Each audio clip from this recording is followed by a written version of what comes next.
In today's video, I'm going to teach you how to print a file from Google Drive. Printing directly from Google Drive is not only convenient, but also ensures that you always have access to your most recent documents. Let's dive into the process step by step to make it as simple as possible.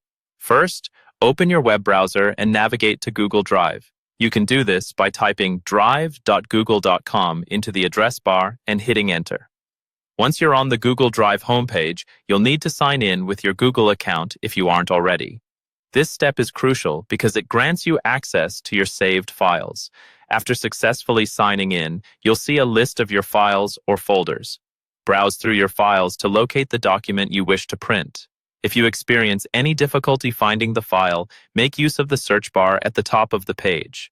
This feature allows you to quickly search for files by name, making the process efficient. Once you've located your file, double-click on it to open the document. By doing so, the file opens in a new tab, providing a full view of the document.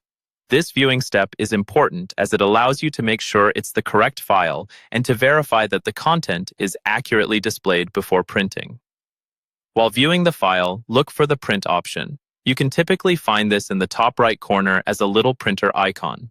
Alternatively, you can access this option by hitting Ctrl+P on your keyboard, which opens the print dialog. Make sure your desired printer is selected in the print dialog box. Take a moment to check or adjust the print settings according to your preferences, such as the number of copies you need, the paper size, or the page range, whether you want to print all pages or just a selection. Once you've set your preferences, click on the Print button to send the document to your selected printer. Wait for the printer to process the document, which might take a few seconds to a minute, depending on its size and the capability of your printer. And there you have it. Your file should start printing. It's worth noting that you can also print directly from the Google Drive mobile app, though the steps may vary slightly depending on your device and operating system. I recommend checking your printouts to ensure everything appears as expected. If the document doesn't print correctly the first time, review the print settings and try again. Thank you for watching this tutorial on printing from Google Drive. Following these steps should help you effectively get any necessary documents in hard copy format. Be sure to subscribe for more helpful tips and guides. Happy printing!